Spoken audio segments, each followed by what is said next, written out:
Midi, tout à fait de France, mais qui représente un peu la France parce qu'elle est de Tahiti.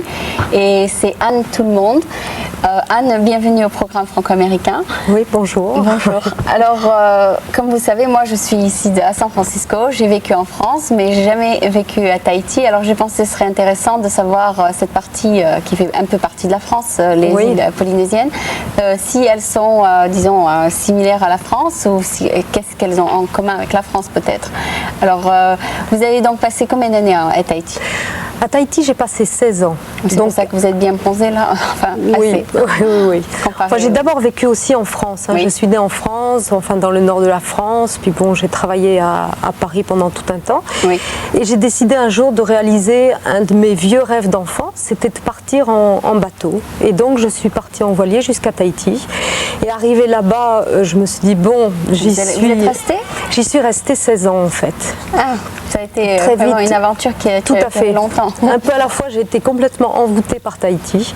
Bon, et au début, j'ai tout de suite trouvé un travail à la radio, donc à RFO. Est-ce que vous êtes restée parce que vous êtes mariée là-bas? Non.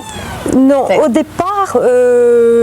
Mais enfin, tous les Français peuvent rester de toute façon. Tous les Français peuvent rester en fait là-bas. C'est un pays français. C'est la France. Oui, d'accord. Et un peu à la fois, je me suis introduite de plus en plus et j'ai vécu dans le milieu tahitien avec des Tahitiens. Et vous aviez déjà fini vos études lorsque vous étiez arrivée là-bas? Oui, j'avais fini mes études, je travaillais déjà. Ah d'accord, donc il vous suffisait tout simplement de vous intégrer dans la vie active de Tahiti. Voilà. Et ça a été facile? Oh oui, relativement. Oh, oui, vous avez vite trouvé un endroit où vivre, du travail, etc. Voilà. Ah, d'accord. Oui. Et finalement, vous avez donc formé votre famille à Tahiti? À Tahiti, exactement, où j'ai eu 2 enfants. Oui. Alors, pouvez-vous peut-être nous parler un peu de Tahiti? Donc, c'est une ville, ou plutôt, c'est une île avec plusieurs petites îles autour, c'est ça? Voilà, en fait, il faut plus parler de Polynésie. La Polynésie. Voilà, la Polynésie, où il y a Tahiti qui est le centre politique et économique, et après, il y a les îles donc, de la société, les Tuamotu, les Marquises, les Gambiers, qui font partie de la Polynésie. Ok, mais les touristes vont surtout vers Tahiti, c'est ça? Ils arrivent à Tahiti parce que l'aéroport est à Tahiti. Ah, d'accord. Et après, ils vont dans l'avion, le bateau, pour partir dans les îles Bora Bora, Moorea. Ça sont des noms qui font rêver. Et il y a beaucoup de tourisme, donc ça doit être l'industrie principale. Enfin, là, Je dirais pas principal, mais parce que c'est tout de même assez loin Tahiti. Il y a beaucoup d'Américains qui viennent à Tahiti, et donc surtout à Bora Bora. Pour apprécier les lagons, alors les couleurs des lagons. Est-ce que la culture est très très différente de la culture française, ou bien vous avez tout amené vos livres et tout, et vous avez tout simplement... Elle est différente. En fait, déjà à partir de la langue, on voit une grande différence. La langue tahitienne est très imagée. Il n'y a pas autant, mais c'est le français. Non? La langue officielle est le français, et souvent on est vous parlez le tahitien? Bilingue. Oui, voilà, je parle le tahitien. Est-ce que c'est un langage facile à apprendre? Enfin, il y a des livres? Il y a des livres, il y a une grammaire tahitienne. Il y a une grammaire, oui. Okay. Et c'est loin de nos concepts occidentaux, mais enfin c'est une langue qu'on peut très bien apprendre. J'ai remarqué que les Américains l'apprenaient beaucoup plus facilement que les Français. D'accord, donc à l'école, c'est enseigné en français comme le système français. Vous avez le programme français. Oui. Et puis vous avez peut-être 1 heure de tahitien, peut-être, non? Exactement. Et par semaine, maintenant, sont donnés des cours de tahitien à l'école, en fait. L'enseignement est tout en français, et donc 1 heure de tahitien par semaine, 1 heure ou 2. D'accord. Oui. Et puis vous avez comme le système français, où vous pouvez prendre l'anglais en première langue, voilà, ou bien l'espagnol ou l'allemand. Exactement. Oui. D'accord. Oui. Et vous avez aussi une université? Oui, depuis quelques années, il y a une université à Tahiti. Ah d'accord, ils ne sont pas obligés d'aller en France? Non, parce que c'était le grand problème. Enfin, les Tahitiens étaient obligés de s'expatrier pour finir leurs études, mais maintenant, c'est de plus en plus intégré à Tahiti. Super. Vous avez donc l'université, ça va vraiment se développer avec des gens qui ont des diplômes, des degrés, enfin des degrees, comment dire en américain. Et la ville, est-ce que c'est une ville ou bien c'est surtout une plage? Enfin, c'est une...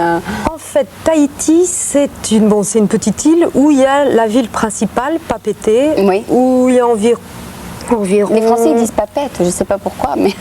Oui, en tahitien on dit Papeete. Ah d'accord, vous prononcez le « e » à la fin, c'est ça? Voilà. Ah d'accord, parce que quand j'étais en France, il y avait voyage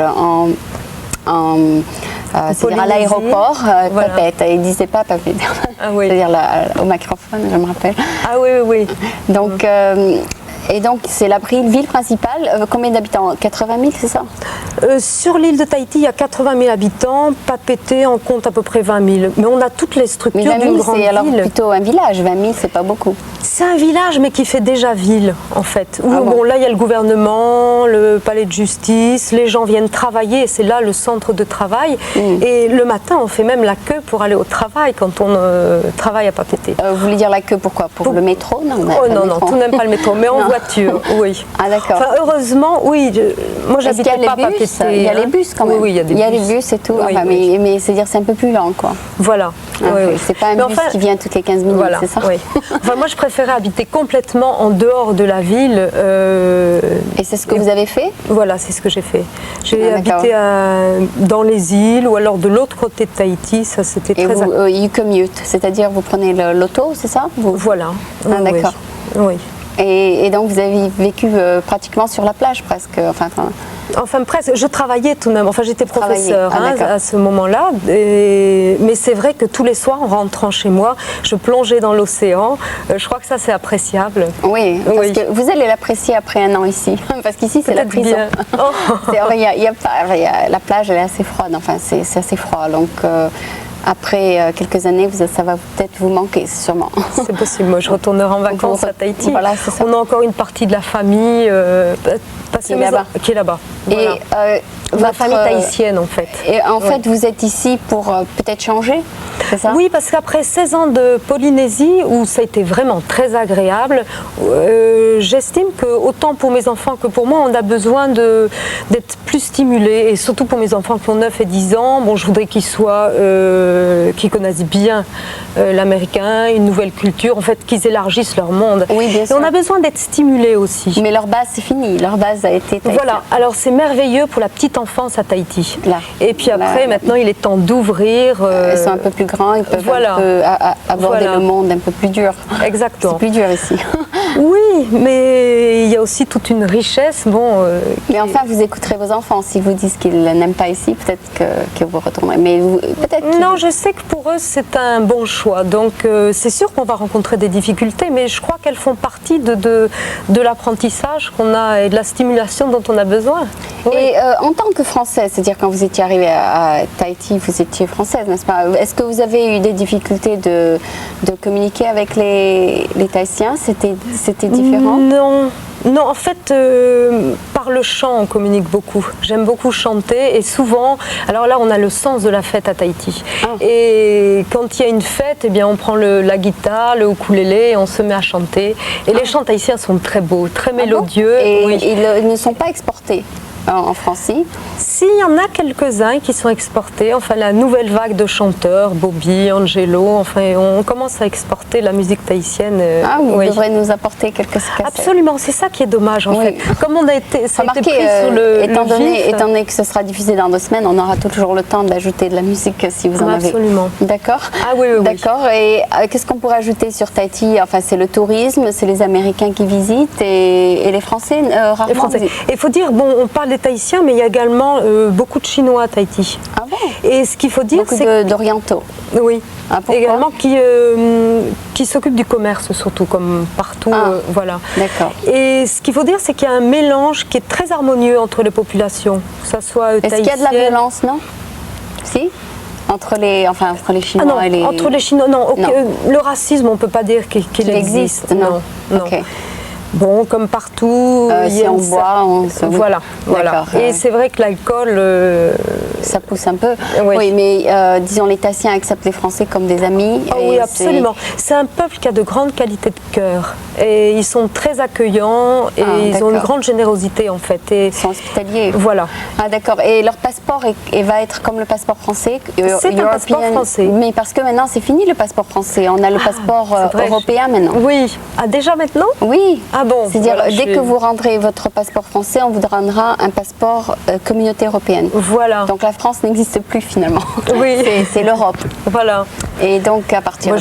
Oui, donc les Tahitiens l'auront aussi. Oui, sûrement. Ah d'accord, vous ferez partie de l'Europe, bien que vous serez au milieu du Pacifique. Oui. D'accord. D'accord, finalement, il y a Tahiti et puis il y a les autres îles, la Martinique, mais c'est de l'autre côté. Enfin, et oui. Mais c'est à peu près la même culture parce que c'est la plage, quoi. Comment vous pourrez comparer si vous êtes allé dans ces autres îles? En Martinique, oui, Guadeloupe, oui, j'ai fait aussi ces îles-là. Et est-ce que c'est similaire? Non. Au point de vue climat, si, mais au point de vue mentalité, je crois que chaque peuple a vraiment des caractéristiques. Oui, hein, c'est l'Atlantique, là c'est le Pacifique, c'est quand même loin. Même je peux dire qu'entre chaque île de Polynésie, chaque île a vraiment son âme et sa propre. Oui, comme en Hawaï, chaque île est différente. Voilà, vraiment différente. Ah, d'accord. Oui. Et les Tahitiens donc sont les majorités, enfin sont majoritaires dans les îles. De Tahitiens purs, finalement, il y en a de moins en moins parce qu'il y a un mélange énorme des populations. Ah oui, des mariages. Des mariages, voilà. Et donc on les appelle les demi. Ah, il faudrait plutôt dire double d'ailleurs parce que c'est une double nationalité. Et ils sont à propos de ça, les demi, est-ce que les enfants se sentent bien dans leur peau d'être moitié-moitié? De plus en plus. Peut-être pour la génération, il y a 1 ou 2 générations, c'était assez difficile, je trouve, parce qu'il y a une évolution. Vers quelle année? Il y a une évolution très très rapide, hein, depuis en 30 ans, à partir du moment où il y a une piste, l'aéroport a été construit. Ça a complètement chamboulé les mœurs. Enfin, avant, il y avait un bateau qui venait 1 fois par mois et donc c'était la fête. Et là, tout à coup, bon, plusieurs avions par semaine, donc ça a complètement modifié. On est devenu international et tout ce qui est communication a beaucoup augmenté. Et donc. Non, mais du point de vue des enfants qui sont interraciaux, est-ce que ça leur pose des problèmes d'avoir enfin, quand ils grandissent, est-ce qu'ils se sentent bien dans leur peau d'être demi-demi? Oui, je dirais justement de plus en plus. Peut-être qu'au début, il y a eu des difficultés, mais maintenant, non, ils se sentent bien. Et c'est ça, justement, l'éducation. Mes enfants sont demi. Ah, d'accord. Et justement, ce qu'il faut dans l'éducation, c'est d'essayer de donner le meilleur des deux. Oui. Mais on peut faire une balance qui est très harmonieuse. Et c'est-à-dire, ils se sentent bien dans leur peau quand même? Ils se sentent très bien dans leur peau. Ah, d'accord, tant mieux. Oui. Non, parce qu'il y a des gens qui me disent, oh, c'est pas bien quand il y a des interraciaux parce que l'enfant ne se sent pas bien et ne sait pas qui il est. Qui il est. Bon, je crois que c'est important de savoir qui. Voilà, d'avoir des racines. Oui. Bon, là, ayant passé 10 ans de leur vie là-bas. Finalement, voilà. Oui, ils ont leurs racines tout de même à Tahiti. Ah, d'accord. Mais ils sont également français. Et bientôt, ils vont être internationaux. Voilà. Exactement. Je crois qu'on fait partie de la planète. Et oui. Ok, bon, c'est vraiment un plaisir de voir quelqu'un d'un autre pays. Enfin, mais c'est le même pays tout en étant un autre pays. Oui. Et mais ce qui serait intéressant, c'est qu'il y a des Tahitiens, des Chinois, enfin qui viennent de Tahiti, qui sont ici à San Francisco. Ça serait peut-être intéressant qu'ils viennent peut-être en parler aussi. Je sais pas. Les Tahitiens sont différents, quoi. Enfin, mais c'est des Français nationalité, mais physiquement, peut-être parce qu'ils sont sur la plage, ils sont différents, c'est ça? Enfin, ils ne se ressemblent pas à des Français, c'est ça? Oui, ils sont tout de même, oui, physiquement, ils ont un autre type de physique. Voilà. Oui. Et donc, malgré ça, ce sont des Français officiellement de nationalité. Voilà, c'est ça. Absolument. Et s'ils vont en France, ils arriveraient très bien s'intégrer à la France. Ici. Tout à fait. Exactement. Tout à fait. Il y a encore des étudiants, il y a des étudiants tahitiens qui vont en France. Et ils parlent français, etc. Très bien. Oui, ils sont complètement intégrés. Ah, d'accord. Oui. Faut dire, les Tahitiens ont une grande... oui, ils ont une ouverture, hein, et ils sont facilement... Oui, ils sont ouverts. Les mêmes livres de la grammaire de first grade à 12th grade, c'est les mêmes livres, c'est ça qu'on a ici? Oui. Ok, c'est ça. Nous aussi, on est à San Francisco, mais on a les livres de France à l'école française. Voilà. Ok, bon, merci d'être venu. C'est vraiment un plaisir de vous avoir avec nous. Eh bien, merci beaucoup. Au revoir. Et oui, au revoir.